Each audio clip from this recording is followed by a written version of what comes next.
Aunty আমি কি তোমাকে কোনোদিন বিয়ে করতে পারি? না, কেন? কারণ তুমি যেমন অনেক ছোট। ছোট থাকলে বিয়ে করা যায় না কেন? মেয়েটা যদি ছেলেটার থেকে বয়সে বড় হয় তাহলে বিয়ে করতে পারে না। কেন বিয়ে করতে পারে না? কারণ এটা নিয়ম। So sad. Yeah, sad but true. Aunty তুমি কেন স্পষ্ট করে কথা বলতে পারো না? আমি হ্যাঁ, লাউড এন্ড ক্লিয়ার করে কথা বলতে হবে। as if তুমি বলো। হ্যাঁ তাই? হ্যাঁ।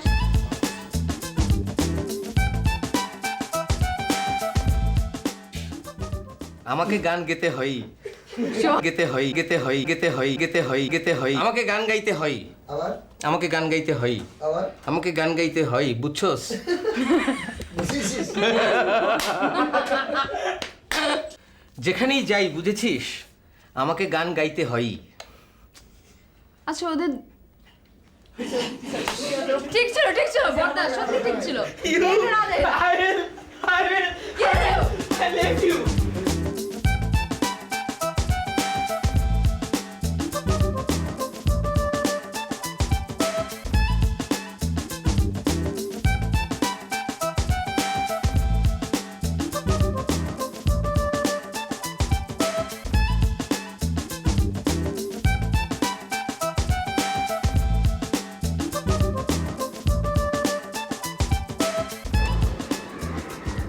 আচ্ছা দেখো, আমি একটা কথা বলি।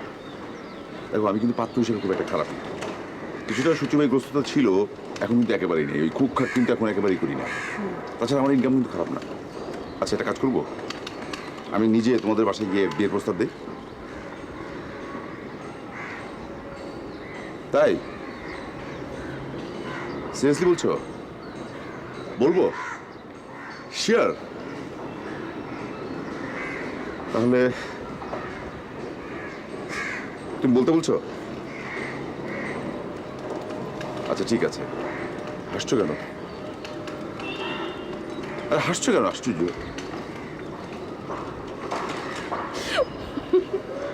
আচ্ছা তোমার এই হাসিতে আমি কি করবো? মেজাজ খারাপ করবো না ভালো মনে করবো? কোনটা? আজব। আর বাবা হাসছো কেন? তুমি কি সিরিয়াস না?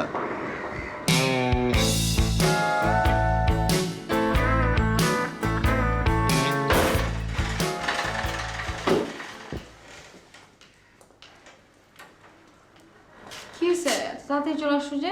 কি হয়েছে আবার? বেশি তাড়াতাড়ি চলে আসছে? আপনি আমাকে ফোন দিতেন তাহলে আমি 3 ঘন্টা পরে আসতাম। আপনি যা যা খুশি আপনি করতে পারতেন। কি বলতেছো এগুলো তুমি? কি বলবো আবার? এখন আমি যাই, আপনি যা যা বাকি আছে এগুলো করেন।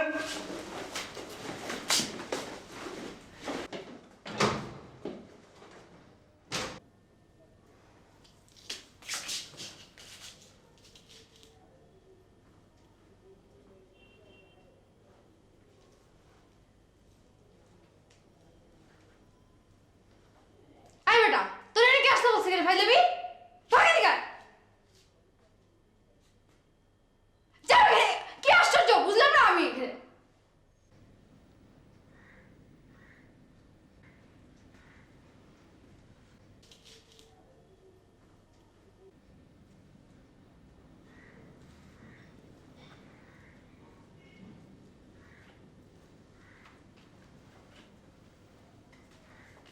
কি হয়েছে? ওই কিছু মানে তো কিছু না তো মানে? তোমাদের কি হয়েছে? আমাদের কিছু তোমার জানা কি দরকার? একটু শুনলাম। না আমি তোমাকে বলছি যে চলে যেতে বলছি। তুমি এখানে দাঁড়ায় আছো কেন? তোমার ক্লাস শেষ হয় নাই? তোমার নৃত্য করার ক্লাস শেষ হয় নাই? শেষ হয়নি তো একটু বাকি আমি ছিল। কি বলছিলাম? আমি চলে আসতে চেয়েছিলাম। তখন আমি চলে আসতে চেয়েছিলাম। আমার হাত ধরে নাচ শেখানোর কি দরকার ছিল? না মানে তুমি থাকলে আমার হাত ধরে নাচ শেখানোর কি দরকার ছিল তোমার? তুমি থাকলে তো একটু সুবিধা হয়। এই জন্য কি আমি কিসের সুবিধা? বলেছিলাম। আমি থাকলে আমি কিসের তো সুবিধা? আসলে- তুমি চলে যাবে আমি নাচ শেখাবো সেটা না। আবার তুমি থাকা অবস্থা আমার কেন থাকতে হবে? আচ্ছা ঠিক আছে, নাচকে তুমি শেখাও না আমি শেখাই কে শেখায়? আমি শিখাবো। না এখন তোমার জন্য আমি কেন সমস্যা ভোগ করবো আসার মধ্যে? আচ্ছা, আমার না জন্য এটা আমার না এটা আমার শ্বশুর বাড়ি। আমার হাজবেন্ড আমার সাথে ঝগড়া করে চলে গেছে। এখন কি বলতে চাও তুমি? আমি কি মাথা কুল করে তোমার সাথে পিড়িতে আলাপ করব? হ্যাঁ আলাপ করব? আমি একটু অয়নের সাথে কথা বলি। কিসের দেখি। অয়ন? এই অয়নের সাথে তুই কি কথা বলবি? অয়নের সাথে তুই অয়ন তোর বয়ফ্রেন্ড হয়? অয়ন তোর বয়ফ্রেন্ড হয়? হ্যাঁ ফাইনালি বাসে অনেক সাথে কথা বলে অনেক তোর কে হয় তুই অনেক সাথে কথা বলবি আমার জামাই আমি কথা বলবো তুই কে বাইরে এখান থেকে যা আমি তো Just কথা out! দিতাম। আমি আর কোনো কথা শুনতে চাই না জাস্ট বাইরে এখান থেকে বাইরে হ। আমার বাসায় আর কোনোদিন আসবি না আচ্ছা যাচ্ছি। আই তাড়াতাড়ি যা আচ্ছা দীপা অনেক দীপা গোষ্ঠী গেলে যা ভাগিন যা নম্বরটা যদি একটু দিতে, নাম্বার আমি একটু কথা বলে দিতাম।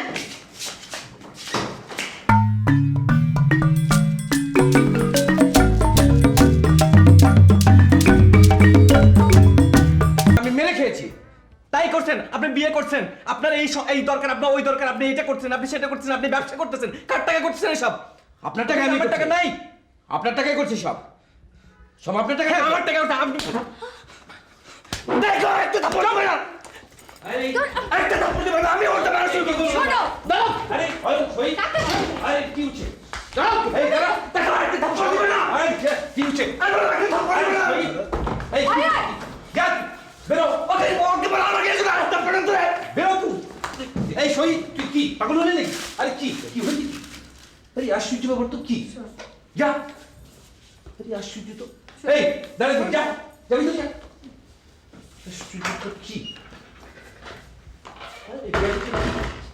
চল তুমি চল বস ব্যাপারটাই বুঝলাম না বস বস হ্যাঁ ঠিক আছে পানি খাবে ও আমার টাকায় খায়নি আর মাথা ঠান্ডা কর ও বাবার টাকায় খেয়েছে আরে তুই বল মাথা ঠান্ডা কর বল বল ও বাবার টাকায় ও পড়াশোনা ও আমার ঠিক আছে বুঝতে তুই উচিত কেন বল ও ছোট একটা মানুষ এটা কি তোরা কি শুরু করলি ছোট মানুষ তো বি আরে ও তো একটা বেয়াদব তুই তো জানিসই আরে বিয়ে করেছে আমি পানি আনি আচ্ছা ঠিক আছে যাও তো যাও তো। বিয়ে করে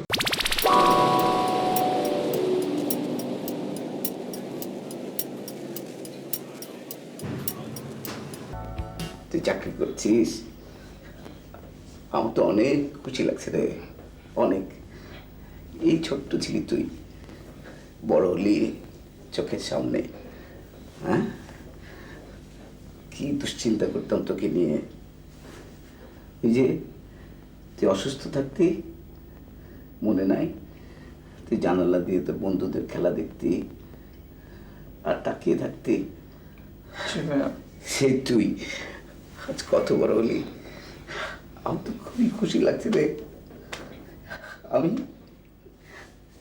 তোকে চলে যাচ্ছি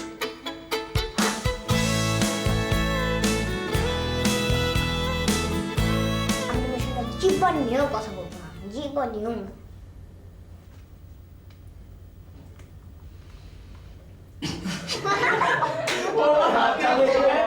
ও তো বলবে ওই যে না আমি তোমাকে মাফ করবো।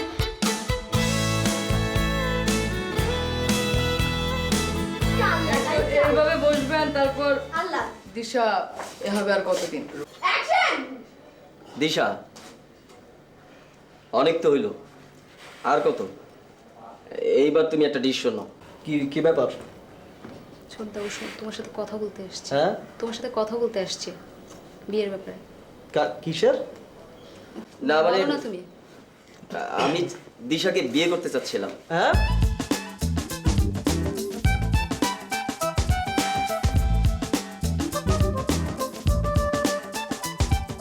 তুমিও বলেছো রেসপন্সিবল হ্যাঁ আমার আমার কথা? ছোট ভাই না আমার কথা হ্যাঁ আমি তো জানি তুই খুব রেসপন্সিবল মিথ্যা কথা বলছো কেন মিথ্যা কথা কেন বলবো আজকে সকালে তুমি কি করলে বাইরের একটা মেয়ে মানুষের সামনে তুমি কি বললে ও ওই মেয়েটা আমি লক্ষ্য করলাম যে তুই মেয়েটার প্রতি আগ্রহী গুলগুল করছিস এই জন্য একটু দুষ্টামি করছি আগ্রহী গুরু করছে মানে তাই তো মনে হলো তুমি কি তাদের তুমি কি সাথে- সবাইকে তুমি ভাবো নাকি তুই ওদের সাথে ফ্যান্টাসি কিংডমে যেতে চাইলি না তো যেতে চাইলাম তার মানে কি তার মানে আমি বুঝলাম যে তোর একটা আগ্রহ আছে মেয়েটার কি আশ্চর্য সেখানে আমার একটা বোন যাচ্ছে দুটো মেয়ে যাচ্ছে একসাথে একা যাচ্ছে ও। সেখানে যেতে চাওয়াটা কি অন্যায় না না না নিশ্চয়ই না নিশ্চয়ই না আমি সরি দুর্জয় Sorry মানে? তুই মাফ করে দে আমাকে তুই মাফ করে দে আমি বুঝতে পারিনি না না ধরবে না আমাকে ধরবে না মাফ করে না তা আসলে তুই আমাকে মাফ না করে না না ঠিক- একদম মাফ তুমি ধরো মাফ করে দে, মাফ না করে না না ঠিক আছে মাফ করলাম তুমি বসো বসো মাফ করেছিস তো তাহলে একটা গান শোনে এবার আজকেই তুললাম চট্টগ্রামের গান শেফালি ঘোষের ও রে শাম্পানওয়ালা তুই আমারে করলি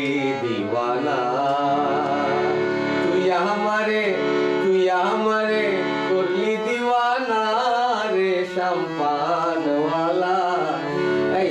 500 টাকা হবে?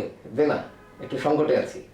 ও 500 টাকার জন্য তাহলে তুমি এতক্ষণ সরি টরি এই সমস্ত কিছু করলে নাকি? এইটা আবার তুই কি বলছিস? ওটা তো বললাম তুই আমার ছোট ভাই, আমি একটা অন্যায় করেছি এই জন্য সরি বলেছি, সেটার সাথে তুই এটাকে মিলাচ্ছিস কেন? যা, তোর দেওয়া লাগবে না। তুই আমারে করলি দিওয়ানা রে সম্পানওয়ালা, তুই আমারে করলি দিওয়ানা। কাজটা তুই একদম ভালো করিসনি, টাকার সাথে ওইটা। তুই আমারে করলি দিওয়ানা রে সম্পানওয়ালা, তুই আমারে করলি দিওয়ানা। আচ্ছা এক কাজ কর, তুই এখন আমাকে 500 টাকা দে, আমি পরশুদিন তোকে ফেরত দিয়ে দেবো। কেন একটু আগে না বললে যে লাগবে না? দে না, তুই তো বুঝিসই আমার টাকা নাই, দে।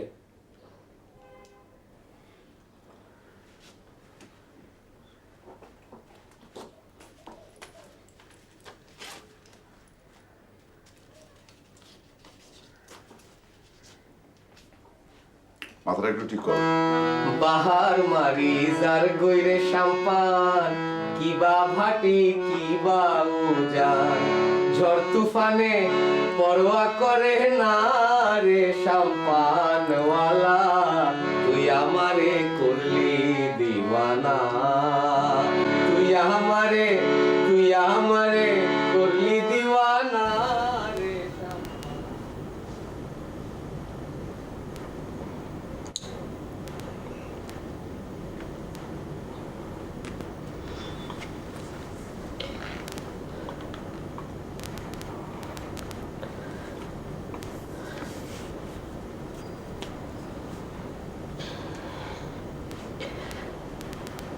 বাসায় লোকজন আছে, এখন যান। আচ্ছা ঠিক আছে। তুই আমারে করলি দিওয়ানা রে সম্পানওয়ালা, তুই আমারে করলি দিওয়ানা। ও রে সম্পানওয়ালা, তুই আমারে করলি দিওয়ানা, তুই আমারে করলি দিওয়ানা রে সম্পানওয়ালা, তুই আমারে করলি দিওয়ানা। Rafi, I am sorry. আমার এরকম করা ঠিক হয়নি। তুমি তো বুঝতেই পারো ভুল হতেই পারে, এই জন্য তো আমি তোমার কাছে বারবার সরি চাইতেছি। দেখো তুমি যদি এমন করো তাহলে কিন্তু আমি সত্যি সত্যি কাঁদবো। আমার অবস্থাটা বুঝো, তুমি কিছু বলতেছো না কেন? কি হয়েছে তোমার? কিছু শোনো না? কি হয়েছে তোমার? একদম আমি মেরে ফেলবো তোমাকে।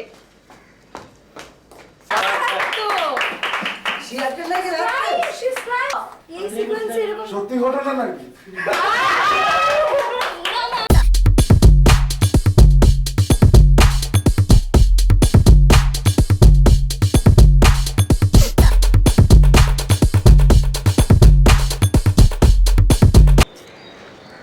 কি ছোটদা কিছু বলবে? এখানে কি করছিস?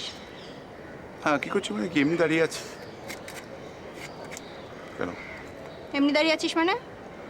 কি আশ্চর্য, এমনি দাঁড়িয়ে আছে। ছাদে মানুষ দাঁড়ায় না? এই অসময়ে মানুষ ছাদে দাঁড়ায়? সময়টা অসময়ের কি আছে, সময়ের কি আছে? ইচ্ছে হয়েছে একটু ছাদে আসতে, তাই ছাদে আসলাম, অসুবিধা কি? তুমি কি মনে করেছো আমি বুঝি না?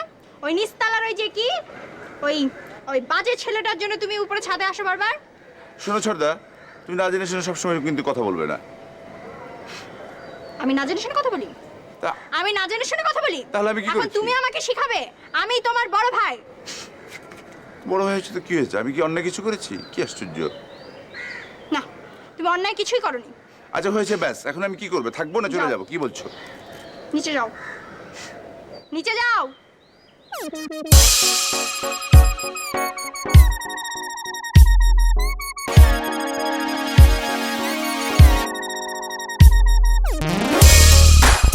স্যার আপনি তো জানেন যে আমরা কয়েক বন্ধু মিলে একটা কনসালটেন্সি ফার্ম করেছি স্যার। আচ্ছা। তো এখন আমরা একটা বড় বাজেটের কাজ পেয়েছি স্যার, অফসাইডের ফান্ডিং এ। এবং কাজটা হচ্ছে স্যার কোস্টাল এরিয়ার লোকজনের জীবনযাত্রার একটা লাইভলিহুড স্টাডি। আচ্ছা। এবং এখানে স্যার একজন সোশ্যোলজিস্ট আছেন, একজন অ্যানথ্রোপোলজিস্ট আছেন, ইকোনমিস্ট আছেন। স্যার লিটারেচার পক্ষ থেকে আপনার নামটা কিন্তু আমি প্রপোজ করে ফেলেছি। আমার নাম? জি স্যার। আচ্ছা। তো এখন স্যার যেটা হয়েছে যে কাজটা হবে আপনার 4 মাসের একটা কাজ, এবং সেটা স্যার আপনার অ্যাডভাইজার হিসেবে কাজ করবেন। আচ্ছা আচ্ছা। তো এবং স্যার এই কনসালটেন্সি ফিটাও বেশ হ্যান্ডসাম, সেই কারণে আমি আর বেশি করে প্রপোজ করলাম স্যার। আচ্ছা, আচ্ছা। $4000 স্যার। $4000? জি স্যার। আচ্ছা আচ্ছা। তো কাজটা কিন্তু স্যার সব ফাইনাল হয়ে গেছে এবং প্রপোজালও সাইন হয়ে গেছে। আমি স্যার গতকালই Australian high commissioner Miss Lauren বার্কারের সাথে কথা বললাম, আচ্ছা। এবং অস্ট্রেলিয়ার লোকরাও ছিলেন ওই মিটিংয়ে।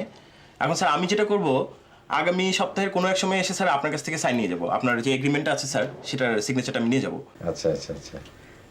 তো কাজটা কবে নাগাদ শুরু হবে? কাজটা স্যার আমি যতটুকু জানি এই পর্যন্ত ওরা যদি ডেট চেঞ্জ না করে, তাহলে আগামী মাসের এন্ড অফ নেক্সট মান্থ শুরু হবে স্যার। আচ্ছা। ঠিক আছে, অসুবিধা হবে না। থ্যাংক ইউ স্যার আপনার রাজি হওয়ার জন্য। So nice of you sir. Sir next যে বিষয়টা নিয়ে আপনার সাথে কথা বলতে চাই, সেটা হচ্ছে স্যার একটা হিউম্যানিটেরিয়ান বিষয় স্যার। আপনি তো জানেন যে আমি ধূপখোলা থাকি। হ্যাঁ, তো ধূপখোলা মাঠের ওখানে। জি স্যার। ধূপখোলাটা স্যার একটা ঘিঞ্জি এলাকা। তো ওইখানে স্যার আমরা অনেকদিন ধরে একটা লাইব্রেরি করার চেষ্টা করছিলাম, এবং স্যার অনেক বইটইও জোগাড় করেছি। আচ্ছা আচ্ছা। এবং স্যার আমাদের বিশ্ব সাহিত্য কেন্দ্রের সাইজ স্যার কিন্তু অনেক হেল্প করেছেন বইটই দিয়ে। হ্যাঁ, উনি তো করবেন। এখন স্যার যেটা হচ্ছে স্পেসটা নিয়ে একটা সমস্যা হয়ে গেছে স্যার। আচ্ছা আচ্ছা। তখন স্যার আমরা এক্সটেনশনে যাওয়ার, ভার্টিক্যাল এক্সটেনশন, এমনি তো পাশে তো জায়গা টাকা নাই, একটা স্যার এক্সটেনশনে যাওয়ার চেষ্টা করছি। আমাদের মেয়র সাহেব অনেক হেল্প করছেন। এই পরশুদিন স্যার উদ্বোধন। আগামী পরশু? জি স্যার। মেয়র সাহেব রাজি হচ্ছেন, উনি থাকবেন স্যার প্রধান অতিথি হিসেবে। অনেকে স্যার ব্যক্তিগতভাবে ডোনেশন দিচ্ছেন, আমাদের এলাকার গণ্যমান্য লোক যারা আছে স্যার। আপনি জেনে খুশি হবেন স্যার, আমিও কিন্তু লাখখানেক টাকা দিয়েছি স্যার। আচ্ছা স্যার 4 লাখ টাকা আমাদের টোটাল বাজেট। এখন স্যার 30,000 টাকা আপনার জন্য ধরে রাখছি স্যার। আমার জন্য একটু বেশি হয়ে গেল না? স্যার আমি জানি সেটা, কিন্তু স্যার আপনি তো এখন তো প্রাইভেট ইউনিভার্সিটিতে অনেক পড়িয়ে প্লাস কনসালটেন্সিটা সামনে আছে স্যার, আপনার জন্য এটা কোনো সমস্যা হবে না স্যার। আর আপনি তো এইসব ব্যাপারে অনেক স্যার ইন্টারেস্টেড। ঠিক আছে ঠিক আছে। আরেকটা জিনিস স্যার, মেয়র সাহেব রাজি হয়েছেন প্রধান অতিথি হতে স্যার। আর আমি স্যার আপনার অনুমতি ছাড়াই বিশেষ অতিথির নামটা আপনার নামে লিখে দিয়েছি স্যার। তো আপনার যদি আপত্তি না থাকে। না না, শিওর আমি। ঠিক আছে, পরশু না? জি স্যার পরশু। পরশু কটার সময়? পরশু স্যার সকালবেলায় উদ্বোধন করতে পারবেন, মেয়র সাহেব সময় দিয়েছেন। আচ্ছা। উনি আর চেঞ্জ করবেন না বলে মনে হয়। আমি আপনাকে জানাবো যদি চেঞ্জ করেন। আচ্ছা, তো টাকাটা কখন লাগবে? টাকাটা তো sir as soon as possible. এটা আজকে দেওয়া সম্ভব হবে স্যার? আজকে?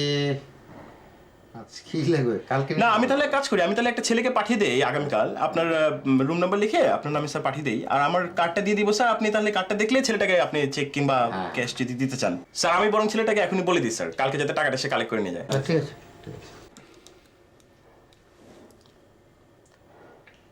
হ্যালো, হ্যাঁ রাব্বানি, শোনো তুমি আগামীকাল ইউনিভার্সিটিতে এসে বাংলা ডিপার্টমেন্টের ডক্টর বশিরুল হকের কাছ থেকে, সরি স্যার, বাংলা ডিপার্টমেন্টের ডক্টর বাশিরুল হকের কাছ থেকে 30,000 টাকা নিয়ে যাবা, বুঝছো?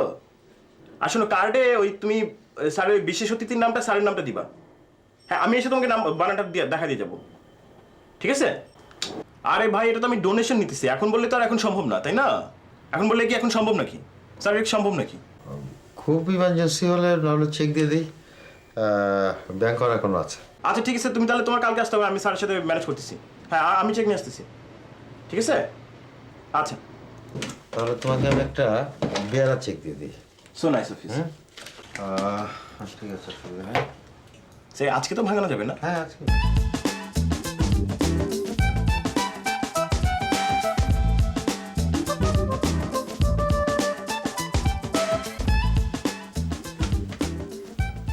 হ্যালো সৈকত? হ্যাঁ সৈকত বলছো? হ্যাঁ, আমি ডক্টর বাশিরুল, হ্যাঁ দিশার টিচার। শোনো, তুমি তো কথা ভুল বলো নি। ওই ছেলেটা, হ্যাঁ খায়রুল, ও তো একটা জিনিয়াস। হ্যাঁ, ও তো আমাকে হিপনোটাইজ করে 30,000 টাকা নিয়ে গেল।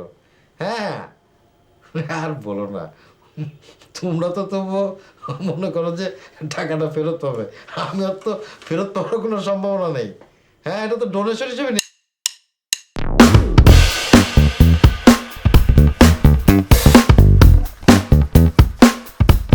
তোমার একটা ঘটনা বলি, নিজের জীবনেরই ঘটনা।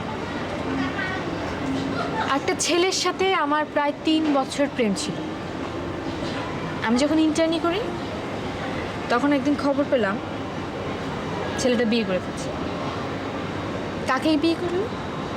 সে বিয়ে করলো আমারই খুবই ঘনিষ্ঠ এক বান্ধবীকে।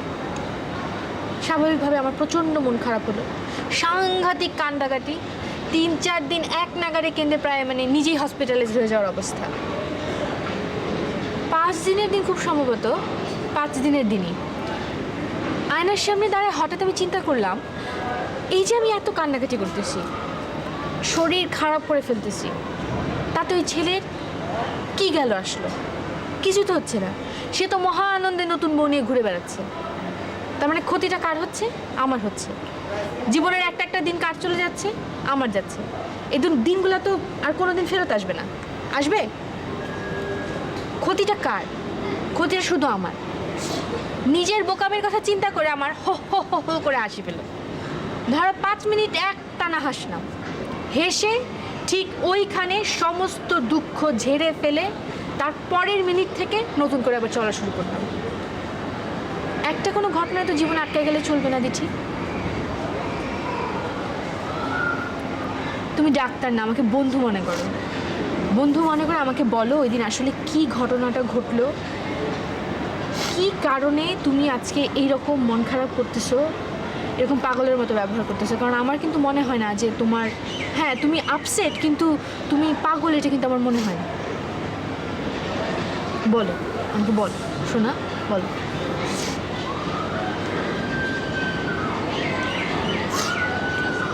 আমি পাগল না। সেদিন সিন ক্রিয়েট হওয়ার পরে আমার এত খারাপ লাগলো, আমাকে জেল হাজতে নিয়ে গেল। তখন বর্দাকে দেখে আমি এত ভয় পেয়ে গেছিলাম, বুঝতে পারতেছিলাম না কী করব। কারণ আমাদের ফ্যামিলি তো কেউ কখনো থানায় যায়নি, না বর্দা না ছোটদা। ওনারা কী মনে করবে, স্পেশালি বাবা কী মনে করতো। এই কারণে আমি তখন জেল হাজতে যে পাগলের অ্যাক্টিং শুরু করছি বর্দাকে দেখে ভয়ের চোটে। মানে ভয়ের চোটে ওই দিন সবাইকে দেখে তুমি পাগলের অ্যাক্টিং শুরু করলাম, এবং ওই অ্যাক্টিংটা এতদিন ধরে কন্টিনিউ করতেছো। দিদি তুমি কি জানো তোমার বাসার সবাই তোমাকে কি পরিমাণ ভালোবাসে? তুমি যদি ওই দিন ওই পাগলের অভিনয় না করে তাদেরকে সত্যি কথাটা বলতা, হ্যাঁ সবাই তোমার উপর রাগারাগি করতো, অনেক বকাবকি করতো, তারপরে কি হতো? সবাই কিন্তু তোমাকে মাফ করে দিত। কিন্তু সেই কাজটা না করে তুমি যে পাগলের অভিনয় করলা, এত দিন ধরে বাড়ির প্রতিটা মানুষকে কি প্রচণ্ড মানসিক চাপের মধ্যে তুমি রাখছো, তুমি চিন্তা করে দেখছো দিঠি? আর এতগুলো ঘুমের ওষুধ খেলে এখন তো রাত্রে ঘুম আসবে না। নাই ফেলে দিছি সব। ওরে বাবা, দেখি জ্ঞানী পাগল আমাদের।